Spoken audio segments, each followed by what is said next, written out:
Hey guys, hello and welcome to Blue Archive. I'll be your host Sayan, and this is the second channel to Blue Inversion. Here we answer quick questions which need a video answer or video solution. So today's question comes via email from Carmelo, an email subscriber. So you can ask questions there too if you are an email subscriber to the weekly newsletter. So the main question is that there was this image which I think is for a client, so I'm not gonna show it on this video, but it had this house and street lamp scene, much like an exterior architecture visualization scene.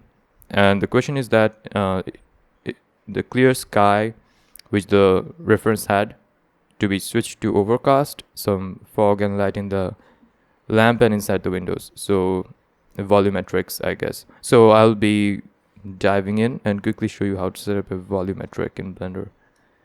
I will not be modeling the lamp. Let's get it off of some blend swap, maybe. I'll see what I can find. So I'll be right back.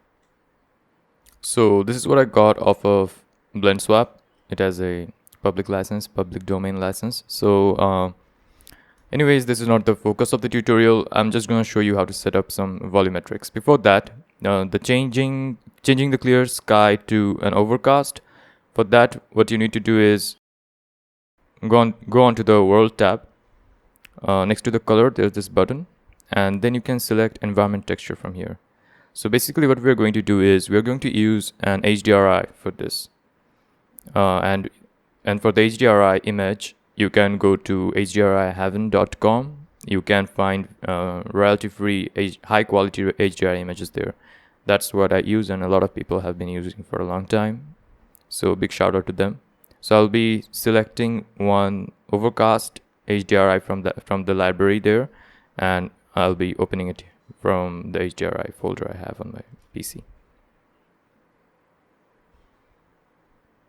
So I'm not going into much detail here. So I had this HDRI from HDRI Heaven, and I feel like this is more or less overcast, and these buildings will be kind of blocked by the house and the architecture models that I have seen in the reference image, so only the sky will be visible. But if you want to make further changes, then you can go into the shader editor, and then from this drop down to world, select this one, press Ctrl T, and then you'll have this mapping node here.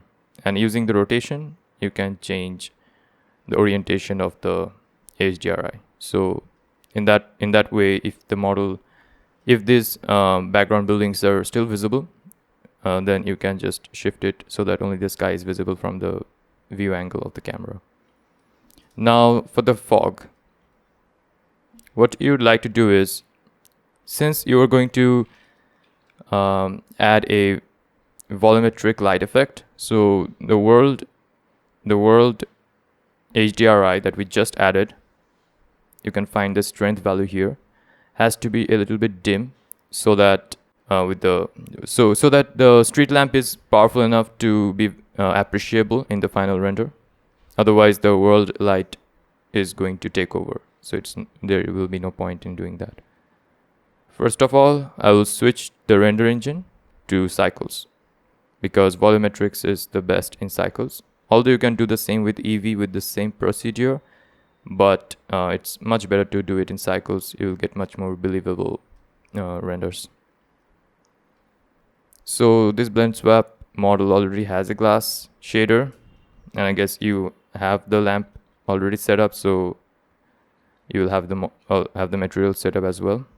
And yeah, the roughness value here has to be a little bit more than 0, because otherwise you will have complete transparency, which will not give you the correct diffusion of the light that you want. So what we are going to do is double click here to select the loop in edit mode, and then press Shift S, and you can select this cursor to select it from the pie menu that appears. And then let's add a sphere. Scale it with S. Now, new shader from here. I'll delete this with X. Shift A shader, emission shader, like you would have guessed already. So we're already getting the effect that you were looking for. Let's add a yellow tint to it, a little bit orangish. Increase the strength. Let's scale the sphere a little bit so that it covers the whole thing. So for the volumetrics, what we're going to do is press Shift A and then we are going to add a cube. Scale it up. You can actually use this cube all over your scene so that everything has a volumetric effect, and make sure that the camera you're viewing it with is within the cube so that the volumetrics work correctly. I'll click new here. Let's go into the shader editor. I'll delete it, Shift A, and we will have this node called principal volume. Plug it into the volume. I'm going for a very low density, 0.01.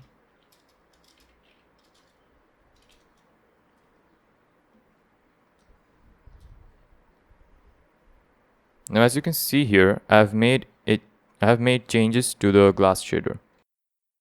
So if you have the glass BSDF, then the effect is not very good and prominent.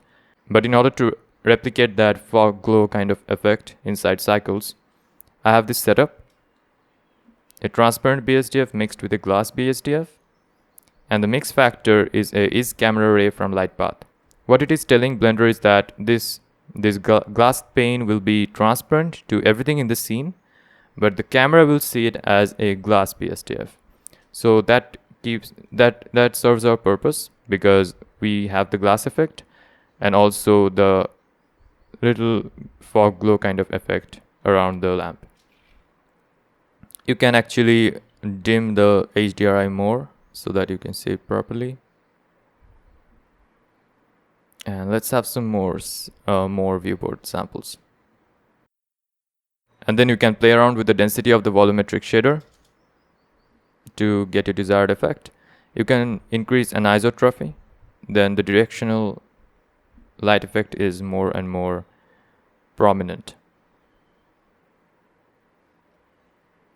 I think that will be it for this video. You can even play around with the emission strength according to your needs.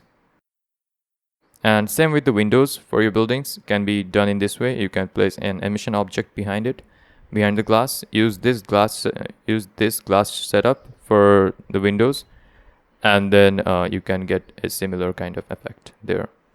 And if you're not happy with the volumetrics and how the fog glow works in cycles, or the amount of time it takes to set up, as you can see, what you can do is that you can just do this in post-production, because if it is a still render, then I recommend that you can try that, because sometimes it's much faster, and depending on the realism of the effect you're going for, it's actually recommended to do it in post-production using fog glow method, something like that. Thank you so much, Carmelo, for asking the question. Let's get this community thing growing, and I'm trying my best to get to as many questions as possible if they are not very time consuming like this one.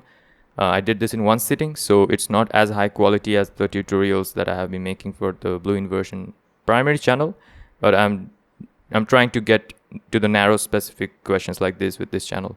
So make sure you subscribe to both channels, and to stay updated you can click on the bell notifications. If anybody else has any questions, or if Carmelo you have any other further doubts, then you can leave that in the comments. I will get to the comments and also make a follow-up video if the question is very important and if you have too many doubts. Thank you so much for watching. See you on the next one.